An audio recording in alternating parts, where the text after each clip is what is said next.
আসসালামু আলাইকুম, কেমন আছেন সবাই?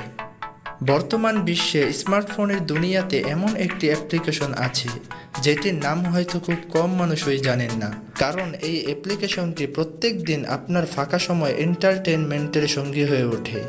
আর এই অ্যাপ্লিকেশনটির নাম হলো টিকটক।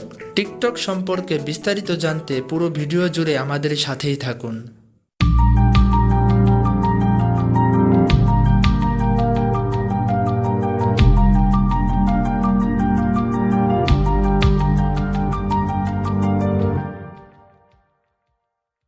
টিকটক হলো একটি চীনা সফটওয়্যার কোম্পানি এবং এটি একটি ছোট ভিডিও স্ট্রিমিং প্ল্যাটফর্ম এবং বর্তমানে এর চাহিদা প্রচুর বেশি।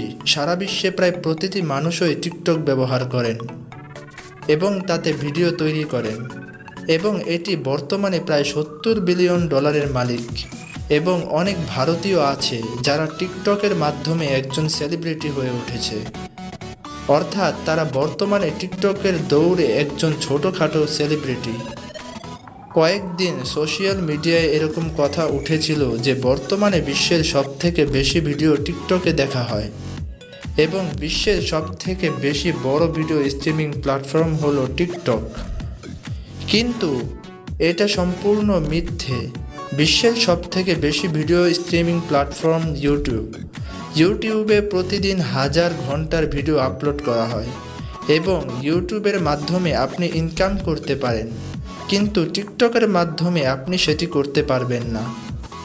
এবং বর্তমানে কয়েকদিন ধরে ইউটিউব টিকটকের একজন কম্পিউটার বা প্রতিযোগী হিসাবে তাদের একটি ছোট ভিডিও স্ট্রিমিং প্ল্যাটফর্ম তৈরি করছে, যেটা নেটিজেনরা মনে করছে এটা একটা টিকটকের প্রতিযোগী হতে পারে।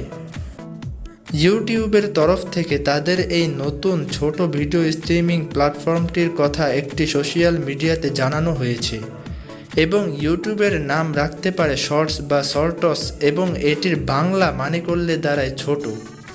অর্থাৎ ইউটিউবে তো আপনি অনেক বড় বড় ভিডিও স্ট্রিমিং করতে পারেন, তার সাথে এরকম ছোট ভিডিও স্ট্রিমিং ব্যবস্থা আনতে চলেছে ইউটিউব, যেটা টিকটকের একজন প্রতিযোগী হতে পারে। খবরটি ভালো লাগলে শেয়ার করুন এবং আমাদের চ্যানেলটি সাবস্ক্রাইব করুন। ভিডিওটি পুরোপুরি দেখার জন্য আপনাকে অসংখ্য ধন্যবাদ। আর আপনি যদি আমাদের চ্যানেলে নতুন হয়ে থাকেন তাহলে চ্যানেলটি সাবস্ক্রাইব করুন এবং পাশে থাকা বেল আইকনে ক্লিক করুন, যাতে আমরা কোনো নতুন ভিডিও আপলোড করলেই সেটি আপনার কাছে পৌঁছে যায়।